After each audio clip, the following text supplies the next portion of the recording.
사랑하는 성도 여러분, 안녕하십니까? 기쁘고 복된 안식일입니다. 오늘은 하나님 말씀 범사에 감사하라 라는 제목으로 은혜를 나누기를 원합니다. 예수님의 어머니 마리아와 아버지 요셉이 베들레헴에 갔을 때 여관에 방이 없었다고 말씀했습니다. 그래서 우리 예수님은 마구간에서 태어날 수밖에 없었습니다. 그날 밤에 천사가 들판에 있는 목자들에게 나타났습니다. 그리고 말하기를 오늘 다윗의 동네에 너희를 위하여 구주가 나셨으니 곧 그리스도 주시니라. 너희가 가서 강보에 쌓여 구유에 누워 있는 아기를 보리니 이것이 너희에게 표적이니라 라는 말을 전했습니다. 그리고 목자들은 부에 누워 있는 아기를 보기 위해서 예수님을 찾아갑니다. 그리고 천사들이 그들에게 말한 말을 그대로 전달하게 됩니다. 여러분, 질문 드리겠는데요. 만일 예수님이 마구간에 태어나지 않으시고 좋은 호텔에서 태어났다면 목자들이 가서 경배할 수 있었을까요? 없었을까요? 우리 예수님은 성령으로 잉태되셨습니다. 그것을 마리아도 알았고 요셉도 알았습니다. 성령으로 잉태된 하나님의 아들을 가졌는데 그 아이를 낳기 위해서 베들레헴에서 여관을 찾고 호텔을 찾는데 방이 없는 것입니다. 그럴 때 마리아와 요셉은 왜 하나님께서 하나님의 아들을 낳을 여관방도 마련해 주지 않을까? 라는 마음으로 불평했을까요? 감사했을까요? 성경에 나와 있지는 않지만 마리아와 요셉은 결코 불평하지 않았을 것이라고 생각합니다. 하나님께 감사했을 것 같아요. 어떤 상황인지는 잘 이해할 수는 없지만 그러나 하나님께서 모든 것들을 합력하여 선을 이루시고 가장 좋은 길로 인도하실 것을 믿고 감사했을 것으로 믿습니다. 그리고 목자들이 와서 천사가 알려준 것을 이야기해주고 목자들이 아기 예수께 경배하는 모습을 볼 때 하나님께서 이런 이유 때문에 마구간에 태어나게 하셨구나. 오늘 본문 말씀을 보면 데살로니가전서 5장 16절 말씀에 항상 기뻐하라, 쉬지 말고 기도하라, 범사에 감사하라. 이것이 그리스도 예수 안에서 너희를 향하신 하나님의 뜻이니라. 범사에 감사하라 이 말에 범사가 헬라 말로 파스인데요. 이 파스는 영어 성경이 아주 잘 표현됐습니다. In everything이라고 되어 있습니다. 모든 면에서 감사하는 것입니다. 이 모든 면은 우리가 기쁘고 즐겁고 좋을 때 감사하는 것은 당연히 포함되어 있고요. 좋지 못한 상황, 혼란이나 핍박이나 어려움이 왔을 때도 포함이 됩니다. 우리의 삶의 일상생활에 나타나는 모든 것에서 하나님께 감사하라라고 말씀하고 있습니다. 여러분은 좋을 때뿐 아니라 좋지 않은 일이 발생될 때에도 하나님께 감사하십니까? 여기 범사에 감사라 이 말을 헬라 말로 보면요, 유카리스데이 때 이 말은 임페라티브입니다. 명령어예요. 하나님께서 우리에게 감사하라라고 말한 것은 선택이 아닙니다. 좋을 때는 감사하고 그렇지 않을 때는 감사하든지 말든지 너희가 선택하라 이 말이 아닙니다. 모든 면에서 무조건 감사하라라고 우리에게 명령하고 있습니다. 왜 하나님은 모든 면에서 우리에게 감사하라고 말씀하십니까? 그 이유가 그 밑에 나와 있죠. 이것이 그리스도 예수 안에서 너희를 향하신 하나님의 뜻이니라 라고 말씀했습니다. 이것이 하나님의 뜻이기 때문에 모든 면에 감사하라고 말씀하고 있습니다. 왜 하나님께서 우리에게 무조건 기뻐하고 감사하라고 했는지 그 이유를 알려면 이 데살로니가 전체의 배경을 우리가 보면 더 잘 알 수가 있습니다.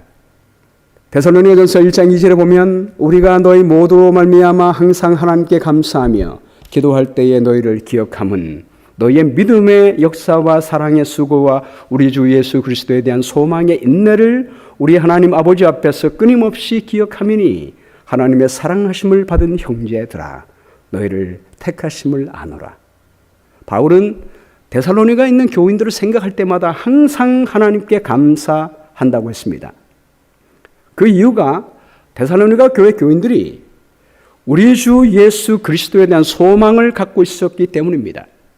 바울이 데살로니가 교회를 세울 때 거기 3주 동안 안식일마다 하나님 말씀을 증거하면서 말씀을 받은 사람들이 예수님을 영접하게 되었고 교회가 서게 됐습니다.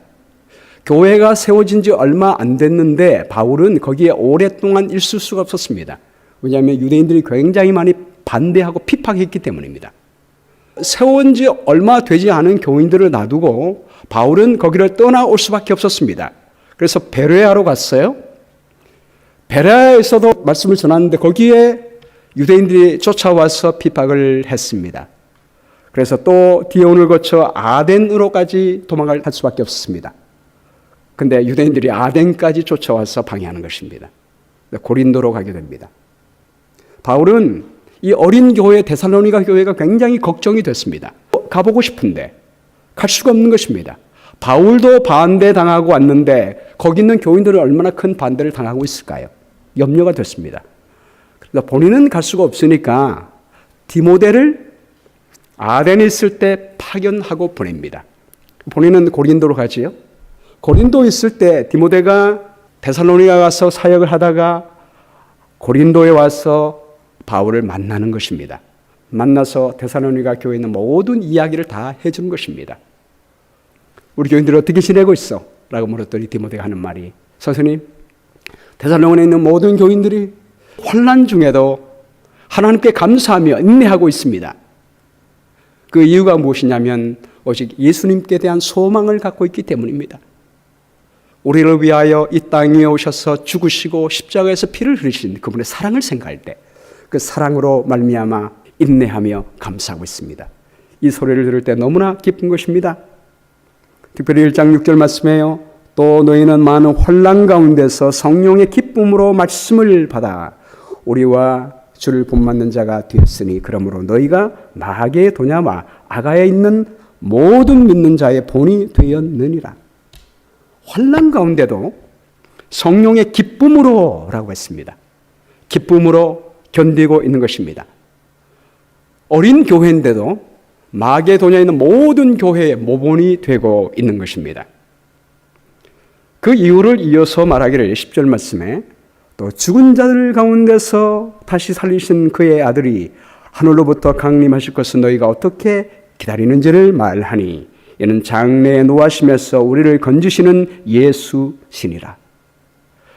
우리 예수님이 죽은 가운데 살아나셔서 하늘에 가서 우리로 위하여 중보하시며 그분이 우리를 다시 데리러 오신다는 그 소식을 생각할 때 그 소망만 생각해도 이 어린 교인들이 너무나 감사하고 있는 것입니다. 여러분, 우리 삶에 아무리 어려움이 있어도 우리 예수님이 우리의 과거의 죄를 위하여 십자가에 죽으셨다는 사실과 그분이 하늘 위에서 우리를 위하여 중보하고 계시다는 사실과 그분이 곧 우리를 다시 데리러 오신다는 그 사실만 우리가 믿는다면 기뻐할 수 있지 않겠습니까? 이것을 바로 데살로니가 교인들이 보여주고 있는 것입니다. 뿐만 아니라 이는 장래에 노하심에서 우리를 건지시는 예수시리라. 예수님 재림하실 때 심판 있게 될 것인데요. 이걸 노함으로 표현하고 있습니다. 악한 자를 향하여 노함을 바라고 심판하는 그때에도 우리는 구원받을 수 있음을 확신하고 있는 것입니다. 왜냐하면 십자가에서 목숨도 아끼지 않고 우리를 구원하신 하나님이 마지막 심판에서 우리를 구원해 주지 않겠느냐, 그런 강력한 믿음이 있는 거예요. 그래서 재림을 생각할 때 전혀 두려움이 없이 기쁨으로 소망 가운데 바라고 있다라고 말하고 있습니다. 그리고 또 한 가지 이들이 이렇게 감사하는 것은 2장 13절 말씀에 이러므로 우리가 하나님께 끊임없이 감사함은 너희가 우리에게 들은 바 하나님의 말씀을 받을 때에 사람의 말로 받지 아니하고 하나님의 말씀으로 받음이니 진실로 그러하도다. 여러분, 데살로니가 교인들이 이렇게 믿음이 어렸음에도 불구하고 주님의 십자가와 주님의 중보와 재림만으로도 기뻐할 수 있는 이유가 무엇이에요? 하나님의 말씀을 받을 때 사람의 말로 받지 아니하고 하나님의 말씀으로 받는 이유라고 말씀했습니다. 약속된 소망이 사람이 공교히 만든 이야기가 아니라 하나님이 말씀하신 것이므로 반드시 이루어질 것을 믿게 될 때 기뻐하는 것입니다. 여러분, 우리도 하나님 말씀 볼 때 하나님의 말씀으로 기억하고 바라본다면 주님의 주심과 주님의 중보와 주님의 재림의 소망이 우리에게 실제로 다가오게 될 것입니다. 이러므로 형제들아, 우리가 모든 궁핍과 환난 가운데 너희 믿음으로 말미암아 너에게 위로를 받았노라. 그러므로 너희가 주 안에 굳게 선즉 우리가 이제 살리라. 여러분, 바울도 지금 굉장히 어려워요. 그렇죠? 소도에 말씀한 것처럼 데살로니가에 있다가 유대인들에게 핍박받고 아덴으로 갔다가 베레아로 갔다가 고린도로 왔다가 가는 곳마다 핍박을 받고 있습니다.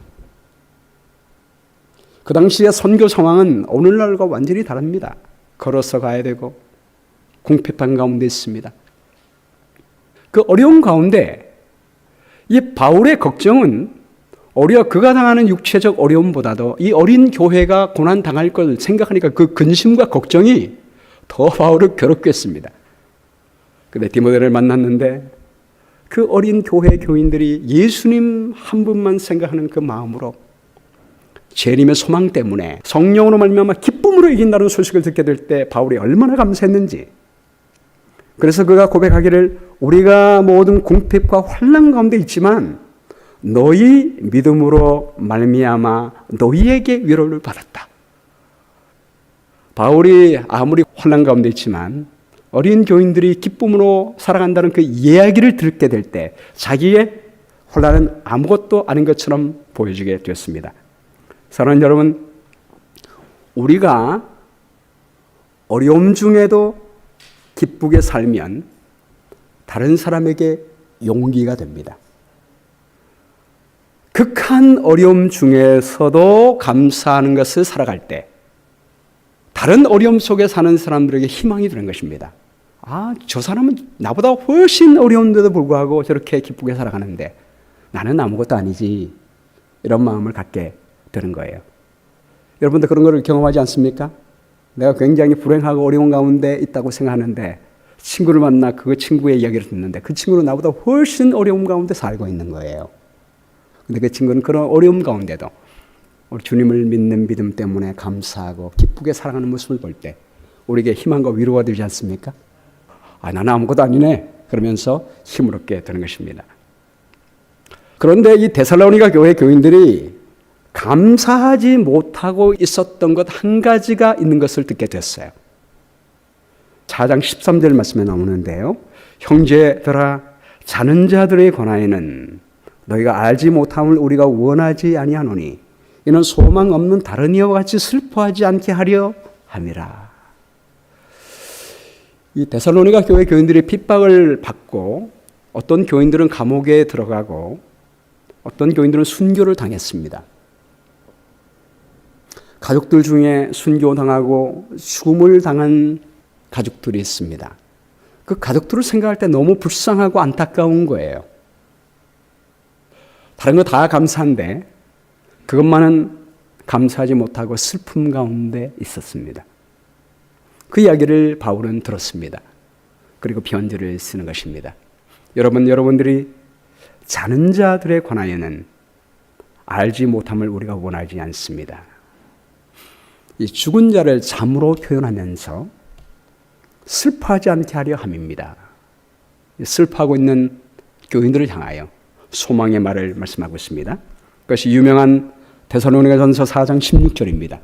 주께서 호령과 천사장의 소리와 하나님의 나팔 소리로 친히 하늘로부터 강림하시리니 그리스도 안에서 죽은 자들이 먼저 일어나고 그 후에 우리 살아남은 자들도 그들과 함께 구름 속으로 끌어올려 공중에서 주를 영접하게 하시리니 그리하여 우리가 항상 주와 함께 있으리라. 그러므로 이러한 말로 서로 위로하라. 바울은 말합니다. 여러분보다 먼저 죽은 가족들과 교우들 인하여 슬퍼하지 마세요. 왜냐하면 예수님 재림하실 때 누가 먼저 부활합니까? 주님 안에서 먼저 죽은 우리의 가족이 먼저 부활하게 될 것입니까? 누가 먼저 공중으로 끌어올려집니까? 살아남은 우리입니까? 죽어서 부활하는 우리의 가족입니까? 먼저 죽은 우리 가족들이 먼저 일어나게 될 것이고 먼저 주님께로 끌어올린 바 될 것입니다. 누가 먼저 주님을 만납니까? 죽었다가 부활한 그 성도가 먼저 주님을 만나게 될 것입니다. 우리는 그 다음에 만나게 될 거예요. 그리고 더 기쁜 소식은 우리가 항상 주와 함께 있게 될 것입니다. 주님과 함께 우리의 죽은 가족들을 만나서 헤어짐이 없는 나라에서 영원히 살게 될 것입니다. 그러므로 서로 위로하십시오 라고 말합니다. 사랑하는 여러분, 먼저 잠든 우리의 사랑하는 가족이 있습니다. 우리 교우들 중에 미리 잠든 우리의 교우들이 있습니다. 우리는 성도의 죽음 가운데도 감사할 수 있을까요? 네, 감사할 수 있습니다. 우리 예수님의 희생으로 말미암아 그분의 부활을 하심으로 말미암아 우리의 죽음은 끝이 아니고 우리의 성도의 죽음은 잠이 되었습니다. 그리고 예수님 오실 때 부활합니다. 부활할 때 이 썩을 몸이 아니라 썩지 아니할 몸으로 살게 될 것입니다. 불멸의 몸으로 살게 될 것입니다. 영원한 영생을 얻게 될 것입니다. 그 소망이 우리 가운데 있습니다. 그러므로 우리는 죽음 속에도 감사할 수가 있습니다. 그러면서 5장에 오면서 우리가 항상 기뻐하고 범사에 감사해야 하는 아주 중요한 이유를 말씀하고 있습니다. 1절 말씀에요. 형제들아, 때와 시기에 관하여는 너에게 쓸 것이 없음은 주의 날이 밤에 도둑같이 이룰 줄을 너희 자신이 자세히 알기 때문이라. 그들이 평안하다 안전하다 할 그때에 임신한 여자에게 해산의 고통이 이름과 같이 멸망이 갑자기 그들에게 이르리니 결코 피하지 못하리라. 우리 예수님의 재림이 어떻게 임한다고요? 밤에 도둑같이 임합니다. 이 말은 언제 오는지 알지 못한다는 것입니다. 도둑이 집에 침입할 때 내가 언제 가겠소라고 말하고 옵니까? 그렇지 않죠. 자는 중에 급습합니다. 임신한 여자에게 해산의 고통 이름과 같이 보통 애기 엄마들이 아기를 임신하면 예정일이 나오죠. 나오지만 그 예정일에 꼭 맞춰 나오는 때는 거의 없습니다. 언제 아기가 나오는지 알지 못합니다. 해산의 고통은 갑자기 임하게 된 것입니다. 그러므로 예수님의 재림도 언제 그분이 오실지 알지 못합니다. 그러므로 우리는 다른 이들과 같이 자지 말고 오직 깨어 정신을 차릴지니라. 늘 깨어서 있으면서 주님을 맞을 준비를 하라고 말씀하고 있습니다. 그런데 여러분 어떻게 주무시지 않고 늘 깨어 있을 수가 있습니까? 물론 이 말씀은 우리가 피지컬리 육체적으로 잠자지 말고 늘 깨어 있으라는 말은 아니죠. 우리는 최소한 7시간에서 8시간 자야 합니다. 이 말은 영적으로 깨어 있으라라고 하는 말입니다. 여러분 아무리 영적으로 깨어 있는다 할지라도 자지 않고 늘 깨어 있는다는 것은 쉽지가 않습니다. 여기에 대한 해답이 바로 오늘 본문의 말씀입니다. 항상 기뻐하고 쉬지 말고 기도하고 범사에 감사하면 우리는 항상 깨어 있을 수가 있습니다. 여러분 학교 다닐 때 시험 기간을 앞에 두고 밤새워 공부한 적 있으시죠? 시험은 내일인데 시험 공부는 충분히 못했습니다. 밤을 샐 수밖에 없습니다. 졸음을 깨기 위해서 많은 노력을 하지만 얼마나 힘듭니까? 세상에서 제일 무거운 것이 눈꺼풀이라고 하지 않습니까? 아무리 눈 뜨려고 해도 쏟아지는 졸음을 견디기가 굉장히 어렵습니다. 그런데 파자마 파티라고 있죠?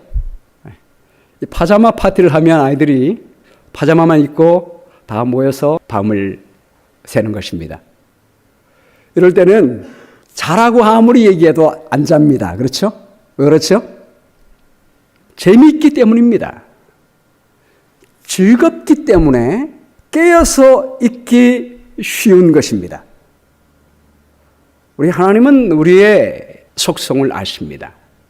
그런 이유 때문에 우리 하나님도 영적으로 깨어있는 방법을 말씀하실 때에도 자지 말고 오직 깨어 정신을 차리지니라 라고 말씀한 다음에 항상 기뻐하라, 쉬지 말고 기도하라, 범사에 감사하라 라고 말합니다. 이런 말이 있어요. 천재가 노력하는 사람을 따를 수 없고 노력하는 사람은 즐기는 자를 따를 수 없다라는 말이 있습니다.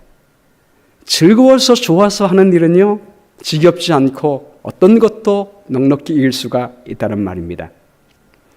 그런 이유 때문에 우리 하나님은 하나님의 백성들에게 예수님의 재림을 기다리면서 이때에 항상 기뻐하고 범사에 감사하며 살라라고 말씀하고 있습니다.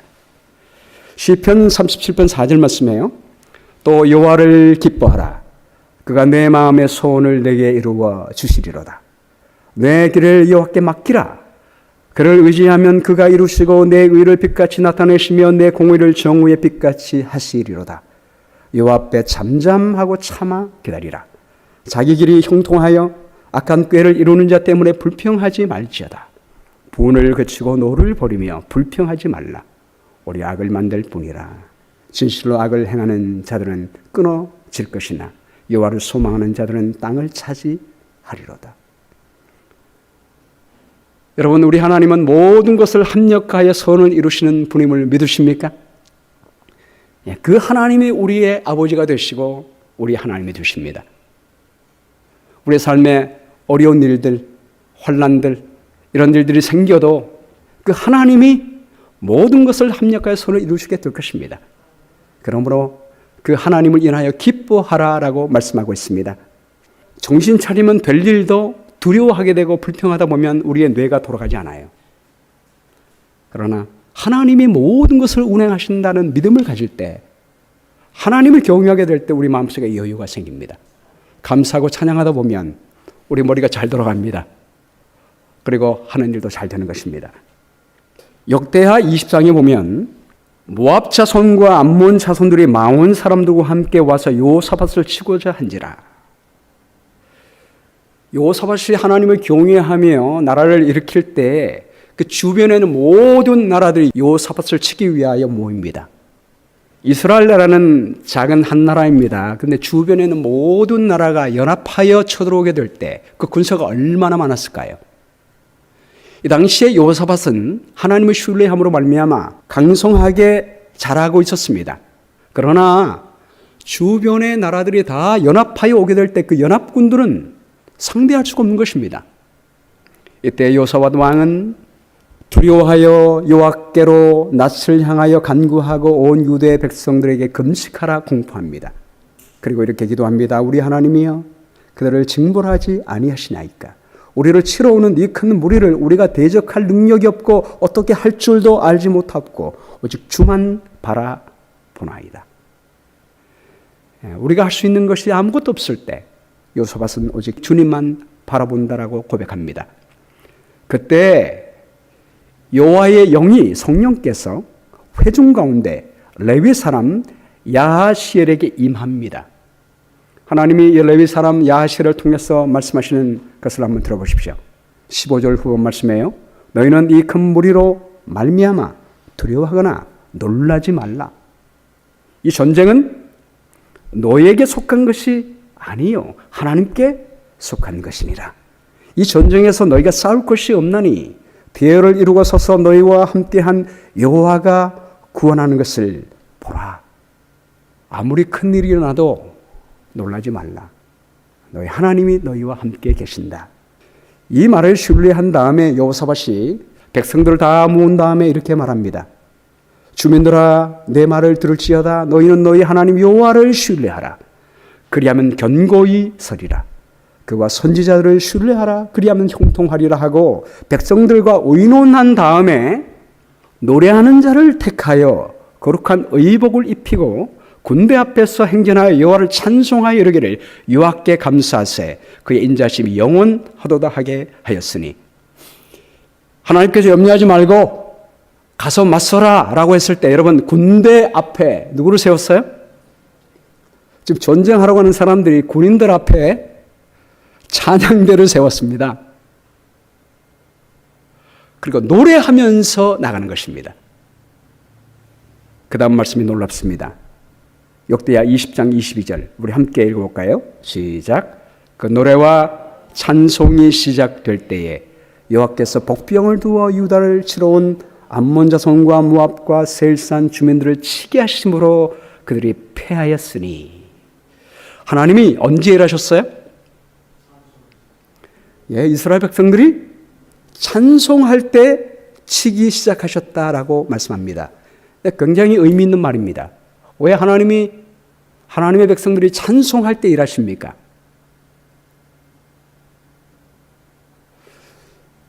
전쟁은 여호와께 속한 것이지만 하나님은 우리를 통하여 일하십니다.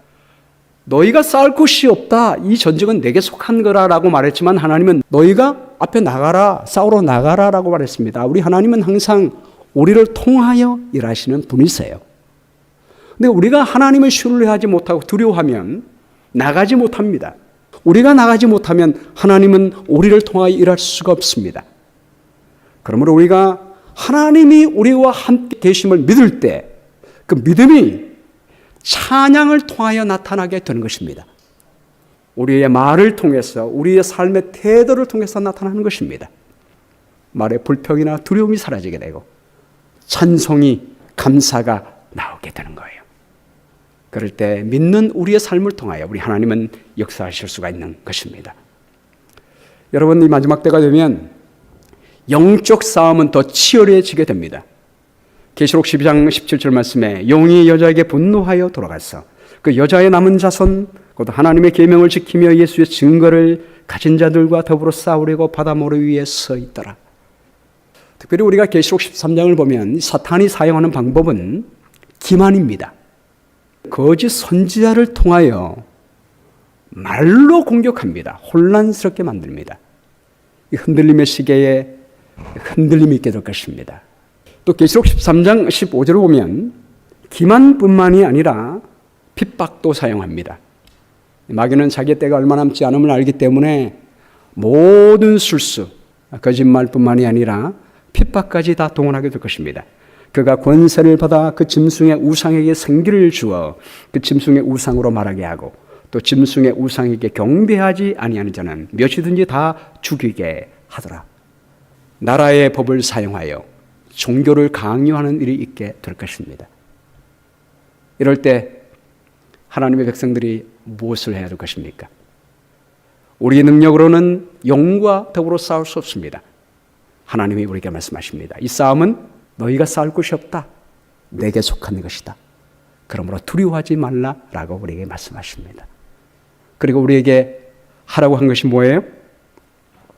찬송입니다. 이 계시록 13장 바로 다음에 나오는 것이 14장이에요. 14장 1절에 보면 또 내가 보니 보라 어린 양이 시온산에 섰고 그와 함께 14만 4천이 섰는데 그들의 이마에는 어린 양의 이름과 그 아버지의 이름을 쓴 것이 있더라. 내가 하늘에서 나는 소리를 들으니 많은 물소리와도 같고 우레소리와도 같은데 지금 영이 짐승을 통하여 하나님의 백성들을 죽이려고 하는 그 시점에 하나님께서는 하늘을 바라보게 하시고 14만 4천이 어린 양과 아버지와 서 있는 모습을 보게 하십니다. 보게 될 때 큰 음성이 들립니다. 물소리 같고 큰 우레소리와도 같습니다. 그런데 이 우레소리를 가만히 들으니까 무슨 소리예요? 내가 들은 소리는 검은고 타는 자들이 그 검은고를 타는 것 같더라. 음악 소리가 들리는 것입니다. 그 음악 소리와 함께 무슨 소리가 들리냐면 그들이 보좌 앞과 내 생물과 장로들 앞에서 새 노래를 부르니 24만 4천인이 뭘 불러요? 노래를 부르고 있습니다. 여러분 그러므로 이 마지막 때의 대쟁투의 싸움을 싸우는 하나님의 마지막 백성들도 하나님을 신뢰하는 마음으로 찬양하며 나가게 될 것입니다. 이 새 노래를 부르니 이 말이 헬라 말을 보면요. 뚜신이란 말인데 이 말은 현재어로 되어 있습니다. 14만 4천인이 시온산에 서서 노래를 부를 때는 언제입니까? 미래의 일이 아니겠습니까? 그런데 오늘 이 비전 속에서 14만 4천인이 언제 노래를 부른다고 표현하고 있어요? 지금 노래를 부른다라고 표현하고 있습니다. 이 말은 14만 4천인이 지금부터 하나님을 신뢰하는 마음으로 승리의 노래를 부르고 있음을 말하고 있는 것입니다. 여러분, 하늘에서 부르실 노래, 이 땅 위에서 지금 불러보시게 되기를 바랍니다. 새 노래를 부르는 것입니다.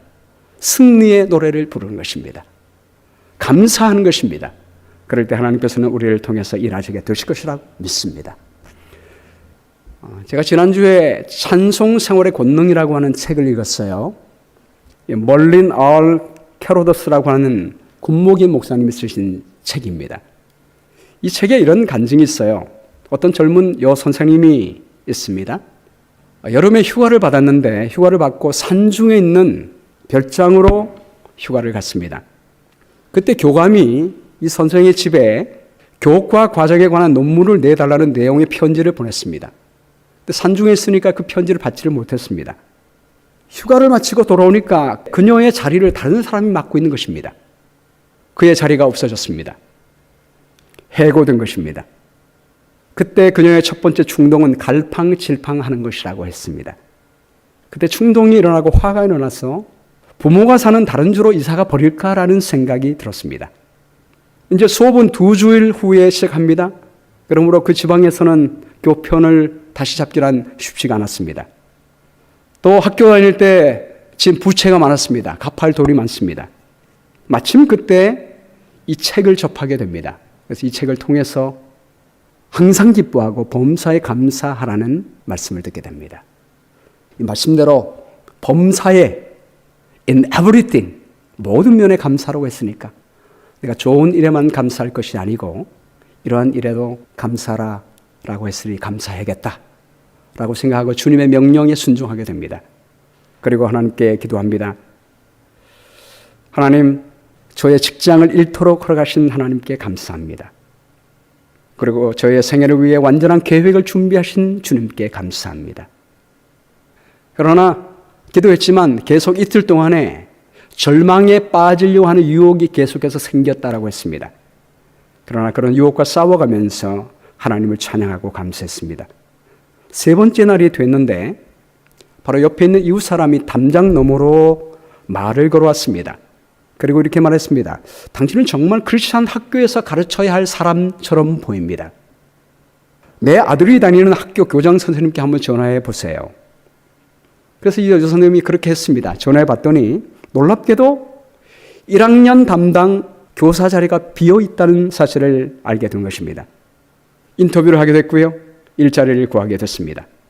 그리고 이 새로운 크리스찬 학교에서 가르치는데 예전에 퍼블릭 스쿨에서 가르치는 것보다 훨씬 보람있고 좋은 것입니다. 수업 시간에 창조에 대해서 말할 수 있고 믿음에 대해서 아이들에게 이야기해 줄 수 있다는 것이 얼마나 감사한 일인지, 하나님과 동행하며 경험했던 것들을 아이들에게 나눌 수 있다는 게 너무나 감사했습니다. 그리고 문제 아이가 생길 때 드러내놓고 함께 모여 기도할 수 있다는 게 얼마나 감사한지 알 수가 없습니다. 여리고 성도 찬양으로 무너지게 됐습니다. 예수님이 나사로를 살릴 때도 죽은 자를 살리실 때도 아버지여 내 말을 들으신 것을 감사합니다. 감사의 기도를 드렸습니다. 다니엘도 왕의 조소에 도장이 찍힌 것을 알고도 하나님께 경배하고 기도하면 사자굴에 들어갈 것을 알고도 그는 하루 3번씩 무릎을 꿇고 하나님께 감사 기도했다고 했습니다. 그가 하나님을 신뢰하고 감사할 때 하나님은 일하셔서 그를 구원해 주셨습니다. 어느 한 그리스도인 부인이 있었습니다. 그는 술 주정뱅이와 결혼을 했습니다. 남편이 술만 계속 마시는 것입니다. 얼마 후에 이 남편은 법망에 걸려서 투옥이 됐습니다.